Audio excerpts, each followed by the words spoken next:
drop the weapon. Now!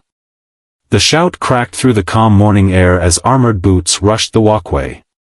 A SWAT officer aimed his rifle directly at Thomas R. Delaney, 71, who stood in his doorway wearing a flannel shirt, clutching the leash of his Doberman service dog, Atlas. Seconds later, a taser struck him in the chest. Atlas barked and lunged, confused and frantic. They had come to the wrong house. Delaney crumpled to the wooden porch boards, his grip loosening as the prongs embedded into his chest pulsed electricity through his frame. The leash slipped. Atlas howled, circling, trained not to attack but now trapped in a situation beyond its design. Shouts overlapped, "Secure the subject. Dogs loose. Go, go, go." Officers stormed past the fallen man, black gloves sweeping the entryway. Boots crushed a hand-carved sailboat by the hall stand. Neighbors peeked from windows. Phones filmed from behind curtains. But no one moved. No one stopped it. The address on the search warrant, 1897 Maple Drive, matched the clipboard, but not the mailbox. The numbers on the porch read 1899. A clerical error, a transposed digit, a lifetime of honor mistaken for a threat. Thomas had just poured coffee. He'd just been talking to Atlas about the tides. Now he lay motionless, his heart racing, his breath shallow. Atlas whimpered, nudging his master's cheek. The sun continued rising over the sleepy coastal town, indifferent to the mistake unraveling beneath its light. The officer closest to Thomas blinked, realizing what he saw, a wrinkled veteran's face, not a fugitive's. But the machine of protocol had already begun its work. And once it starts, it doesn't stop, not for doubt, not for a dog's bark, not even for a decorated Marine. The first time Thomas Delaney felt real fear, he was 19 and crouched behind a sandbag wall in Kuwait, a burning truck lighting the sky orange behind him. Mortars fell with a pulsing rhythm, the kind you felt in your teeth. But even then, he didn't flinch. He moved. That day earned him his first commendation and the nickname Gunny, even before he officially held the rank. Born in 1951 in Roanoke, Virginia, Thomas grew up under the stern eye of a machinist father who demanded silence and results. His mother died young. He learned to endure early, pain, hunger, loneliness. He grew into a quiet, watchful boy who made things with his hands and kept his thoughts to himself. The Marines didn't change him. They shaped him. Thomas thrived on precision, order, repetition. He made sergeant faster than most and became the man others looked to when things went wrong. He served through both Gulf Wars, leading teams in ordnance disposal and route clearance. He specialized in danger. His steady nerves earned him trust. In Fallujah, he dragged a wounded private, PFC Jackson, back to safety through smoke and sniper fire. That was when Lieutenant Lee Sandoval, then his XO, first took note. She told him after a joint patrol in Mosul, "You make silence feel like leadership." He'd only nodded. After 37 years, Thomas retired quietly in 2006. No ceremony, no parade. "Just send me home," he told his CO. Home was a weathered coastal bungalow in North Carolina, tucked behind dune grass and scrub pine. He filled his days with walks, tide watching, and carving miniature sailboats from driftwood. His hands, once used to disarm bombs, now shaped masts and tiny hulls with reverence. Then came Atlas. The panic had started in traffic. Fireworks, a car backfiring, Thomas blacked out. A VA counselor recommended a service dog. He hesitated. "I don't want a crutch," he said. But eventually, he relented. Atlas, a sleek Doberman with amber eyes, was trained to interrupt flashbacks, apply calming pressure, and guide him away from overstimulation. They bonded fast. Atlas became his shadow. Locals at the coffee shop learned to greet the dog before they spoke to Thomas. Kids were warned not to pet without asking. Atlas wasn't a pet. He was a lifeline. Thomas never married. His wife, Elise, had died decades earlier, pancreatic cancer. No children. No siblings. Just the core, and now this house, this dog, and a porch where the ocean wind whispered through the salt grass. His home was clean, sparse, decorated with campaign flags and carved ships, each named and labeled with the precision of a man who remembered everything: resolve, solace, guardian. 3 months before everything unraveled, a subpoena arrived addressed to Raymond Delancey. Wrong name, wrong person. Same house number. He called the county clerk, who apologized.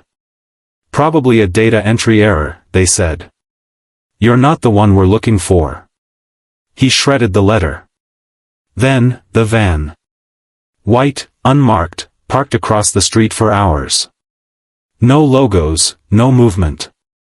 He noticed. Jotted down the plate. Said nothing. Maybe insurance, he muttered to Atlas. But his instincts stirred. Once a Marine, always alert. Soon after, he found opened mail. A birthday card from a fellow veteran had been slit. A newsletter missing pages. Atlas barked at a plainclothes man near the fence one afternoon. That was new. Thomas tightened his routines. Locked the mailbox. Paid cash. Watched more. During his monthly VA check-in, he mentioned it. Probably nothing, he told the therapist. Just a feeling. The intern nodded. I'll report it up. Nothing came of it. What Thomas didn't know, what no one clarified, was that Delancey, the real target, had moved months ago. His name was flagged in a drug case involving meth distribution. Local and federal teams miscommunicated. A DEA analyst typed in 1899 instead of 1897. The name sounded close. The address matched the file. No one verified. No one knocked. They geared up and moved out. Thomas woke early on the morning of the raid. Brewed coffee. Fed Atlas. Sat on the porch. He was talking to the dog about tides when the roar of tires shattered the calm. Boots, shouts, weapons drawn. Atlas barked once. And then the taser hit. Gunny had just finished feeding Atlas. The dog's metal bowl clinked softly as kibble spilled in. The morning was calm, light fog off the ocean, gulls circling low. Thomas sat back in his porch chair, cradling a warm mug. He was telling Atlas about the tide schedule, something they always reviewed before their morning walk. Atlas's ears perked, attentive. Then came the roar. Tires screeched against pavement.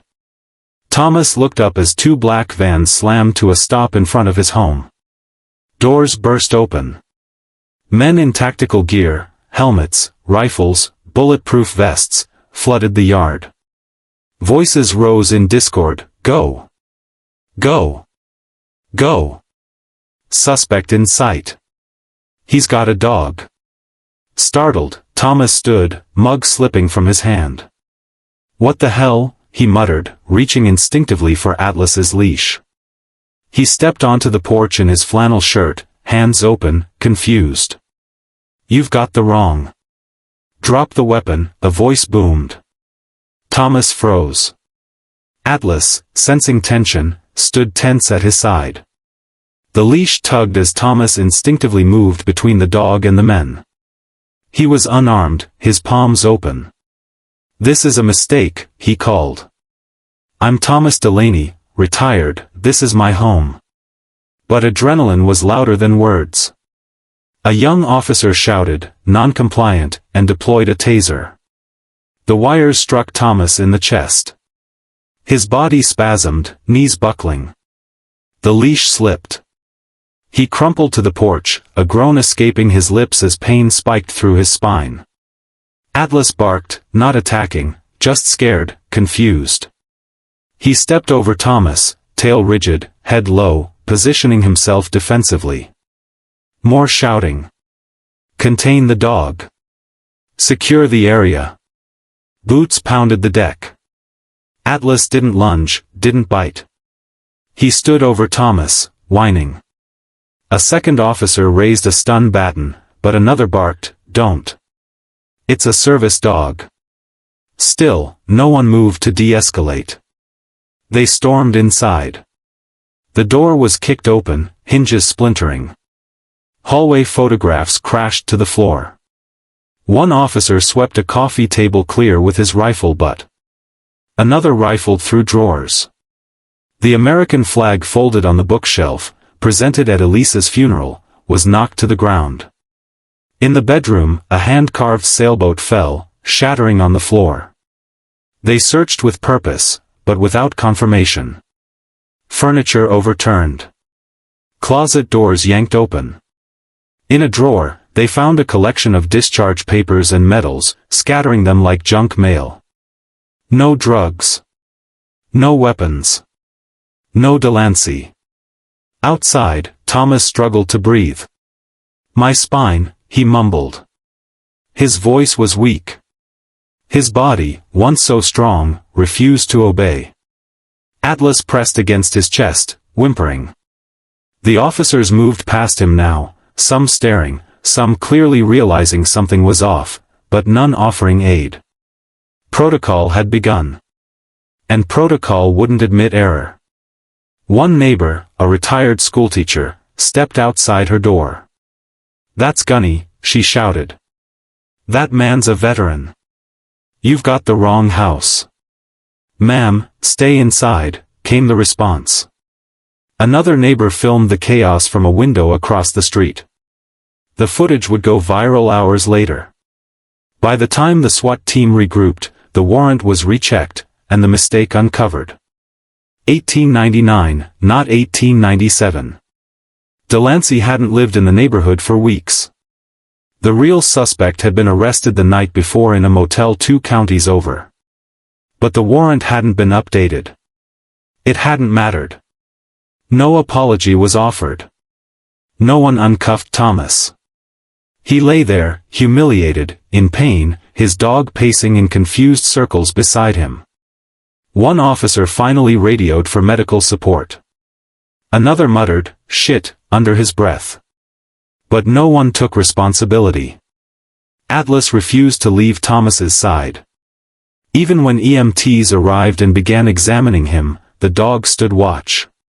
Thomas, semi-conscious now, could barely move. "He's got a bruised spine," one medic said. "We need to transport." "Dog goes too," the other added, seeing Atlas's refusal to leave. "Or he'll rip someone's face off." Back inside the house, a young SWAT officer, barely older than the boots he wore, stood staring at the scattered medals on the floor. Purple Heart. Bronze Star. A citation for heroism in Fallujah. "Sir," he said to his team lead, "I think we get outside," the commander barked. "Now." Outside, a black SUV pulled up. 2 men in suits stepped out. Federal agents, too late to prevent the damage, just in time to manage fallout. They spoke to the SWAT commander quietly. There was tension in the air now, not from danger, but dread. Word was spreading. Mistaken identity. Decorated veteran. Injured. Thomas, semi-conscious in the ambulance, muttered one thing before they shut the doors. "Call Sandoval." It wasn't a full sentence. Just breath, memory, reflex. The paramedic looked confused. "Who's that?" But Atlas looked up.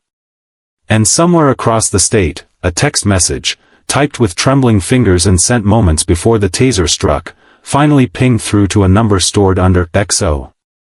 "Help. They've come. Wrong house. Tased. Atlas okay. Need Sandoval." That was all it said. No punctuation. No detail. But that was enough. Wind stirred the flag in front of Gunny's house, still hanging sideways on its snapped pole. A small crowd had gathered, neighbors peering over fences, a reporter speaking into her phone. The SWAT vans were still parked out front. Yellow tape cordoned off the walkway. Inside, shattered furniture lay in heaps like fallen soldiers. Outside, the sun climbed slowly, indifferent. Then came the sound, deep, mechanical, rhythmic. Like thunder but cleaner. Military transport trucks. 3 of them rolled down the block, engines humming, large tires pressing slow authority into the pavement. The convoy halted with precision, not in panic. Doors opened in sequence. From the lead vehicle stepped Brigadier General Lee Sandoval. No armor, no sidearm. She wore her duty uniform with crisp creases and polished boots. The single silver star on her collar gleamed. She looked directly at the SWAT commander. "Who's in charge here?" she asked, though she already knew. The commander stepped forward, stiff, uncertain. "We're following protocol. Scenes contained." "You're dismissed," she said, not loudly but with full command. "Leave everything, including your warrant, with my staff. My people will secure this block. You're off-site in 5. That's not standard procedure." Sandoval cut him off. "You tossed Gunnery Sergeant Thomas R. Delaney on his front porch. You breached his home. You endangered a trained service dog and destroyed the property of a decorated war veteran. All based on a warrant for a suspect already in custody. Your protocol is void." The silence was instant. And crushing. She didn't wait for argument. She turned to her logistics officer, a lean woman in desert fatigues. "Get medevac confirmation. Clear and stabilize the house. Notify the governor's liaison." "Roger that." 2 National Guard MPs approached the SWAT team. "Hand over your warrant packet and exit the area. We'll escort." One SWAT member hesitated. "Ma'am, with respect, this is a local jurisdiction." Sandoval fixed him with a stare that had frozen lieutenants in Kandahar. "And this is a national disgrace." By the time the SWAT vans rolled away, the street had changed. Guardsmen moved with fluid coordination, respectful but firm. Sandoval walked the path to the ambulance, still parked beneath the oak tree. The doors were open. A medic looked up. "Vitals stable. Mild spinal trauma. Possible fracture. Dog won't leave his side." Sandoval stepped into the bay. There he was, Gunny Delaney. Lying still but alert. Eyes sunken, skin pale. His hand still gripped Atlas's collar, white-knuckled. The Doberman's eyes flicked up as Sandoval approached. He didn't growl. Just stared. "Gunny," Sandoval said softly, kneeling. "I got your message." His eyes blinked. Slowly. Then tears. "Thought I was done," he rasped. "You're never done," she said, placing a hand on his shoulder. She looked him over, chest pads, bruising, the cruel red dots where the taser barb struck. Atlas leaned in as if to shield him. "Sir," the medic said quietly. "We've never seen a dog act like this. He's checking everyone's hands before letting them near." "Trained for combat trauma," Sandoval replied. "His handler built him that way." She stood. "Bring them both to Fort Butler," she ordered. "Priority medevac. Don't separate them." The medics nodded. Within minutes, a Black Hawk lifted from a nearby field. The medevac was silent, practiced. Atlas was given a harness. Gunny was secured gently. Sandoval watched as they rose into the sky, the thrum of blades swallowing the neighborhood's unease. Back on the ground, Sandoval entered the house. It was worse than she expected. Every drawer rifled.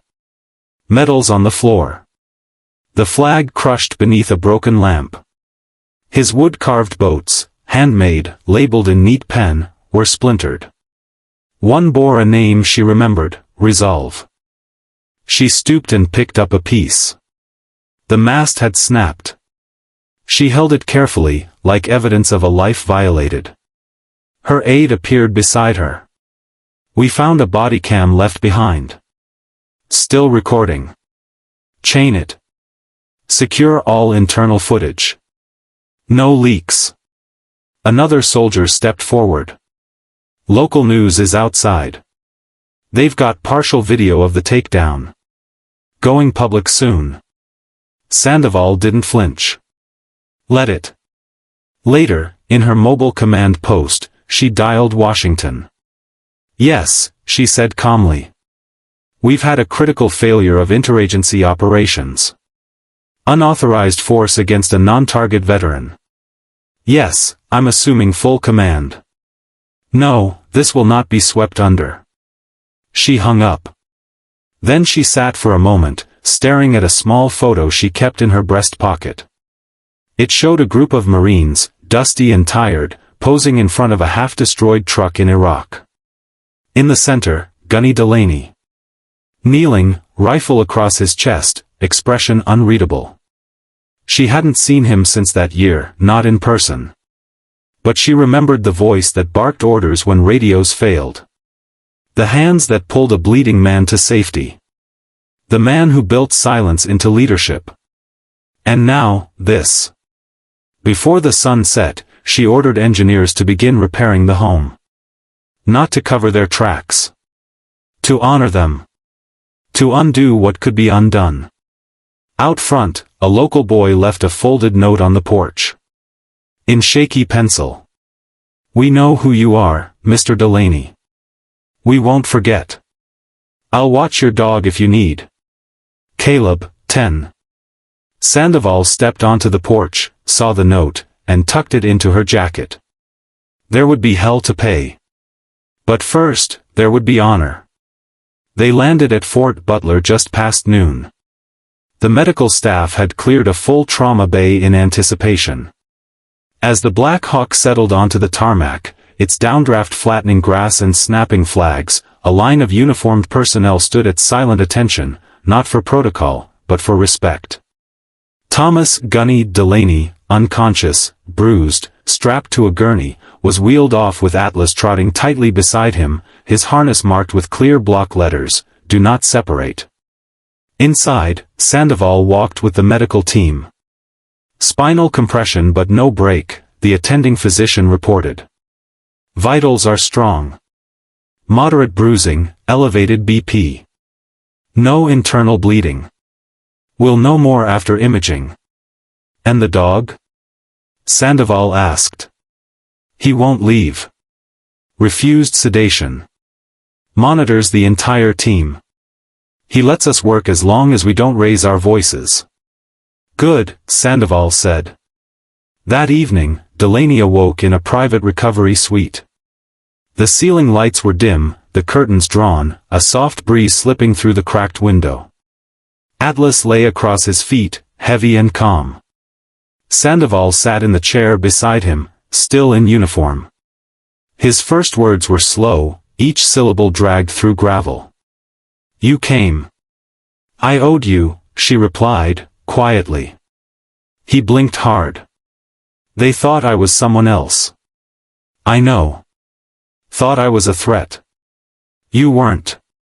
But that didn't stop them. He tried to sit up. His muscles fought back. My house? We're repairing it. Guard engineers. No cost to you. Delaney grunted. Didn't ask. I know you didn't, she said. That's why we're doing it. He looked toward the window. You still wear that silver star.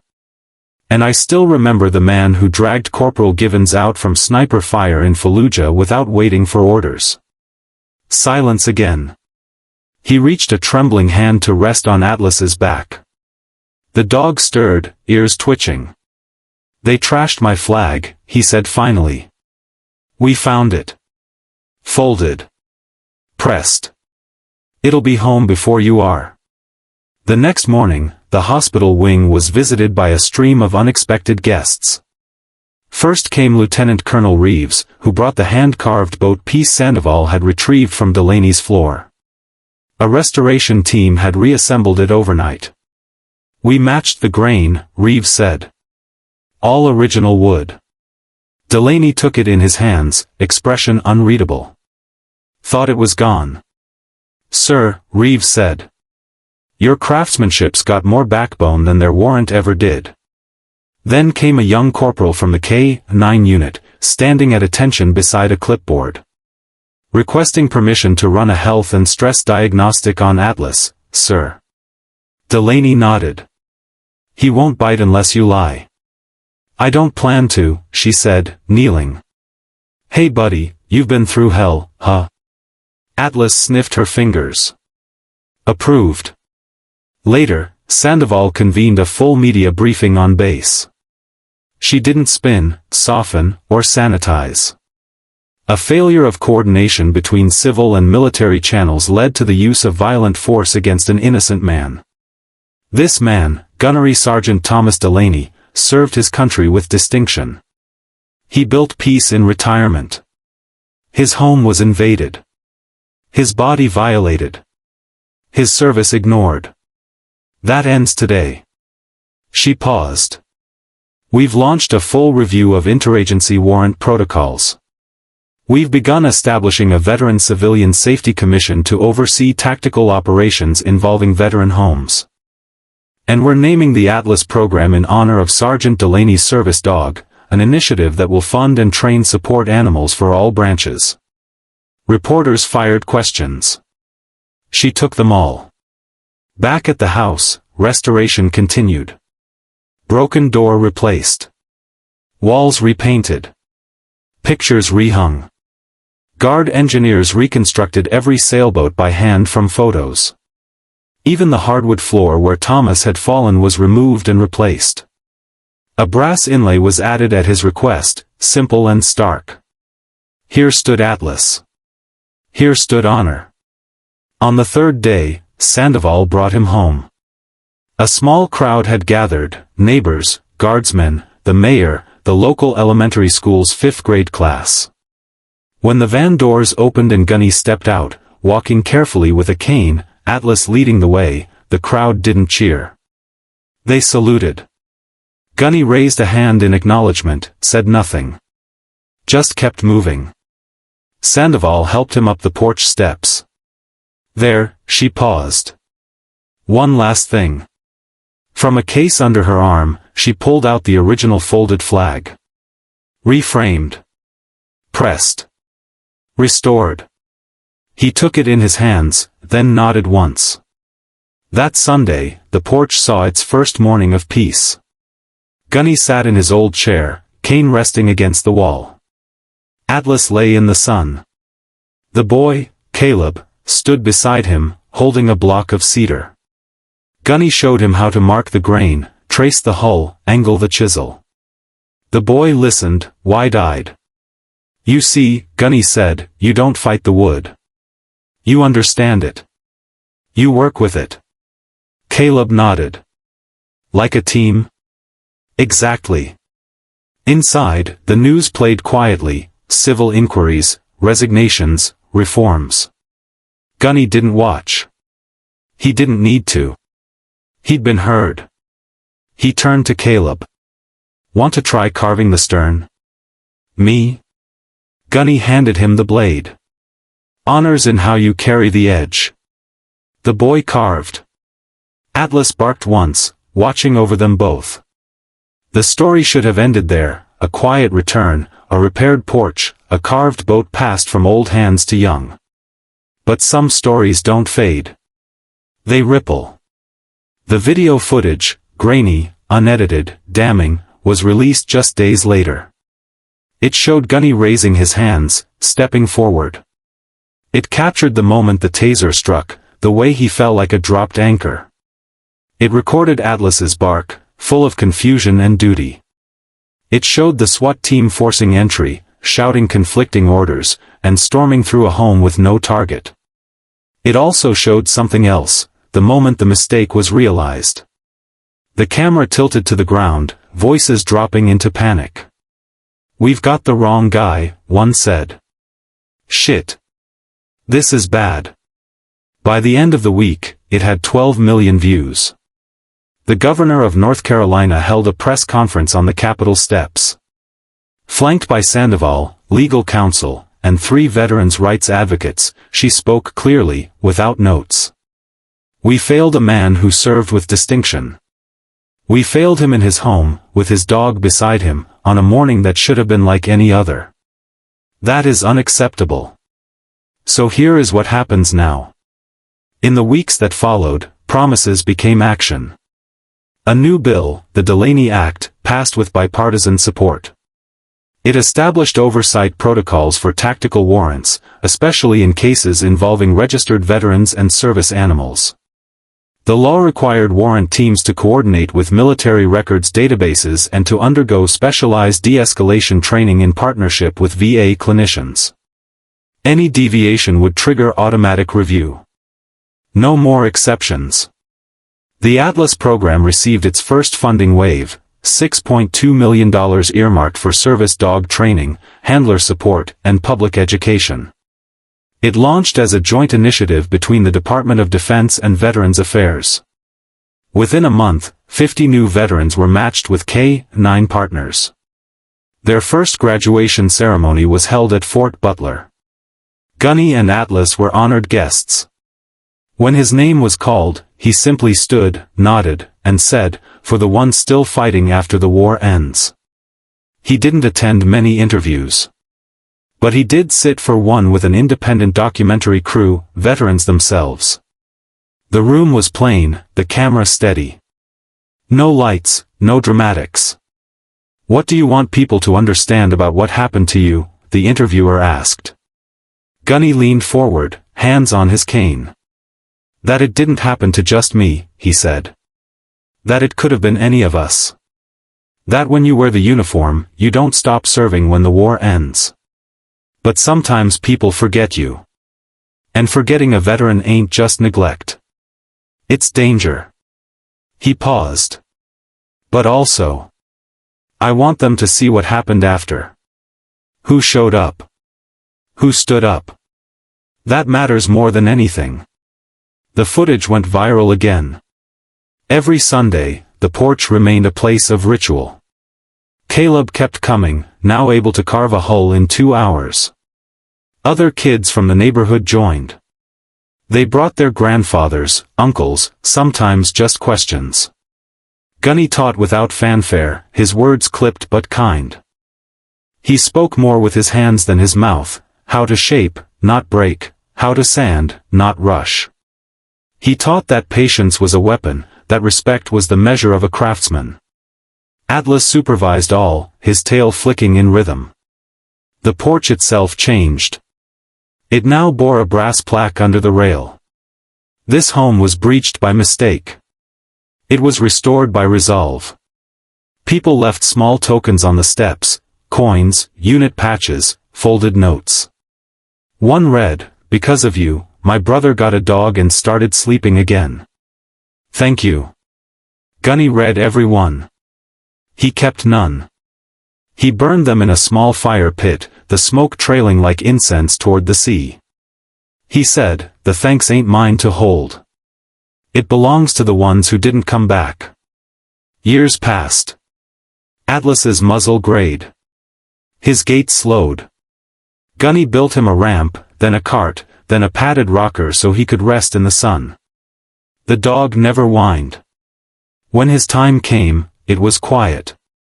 He passed beneath the cedar tree beside the house, Gunny's hand on his head, his final breath steady. A military vet team performed the burial, no formal ceremony, just reverence.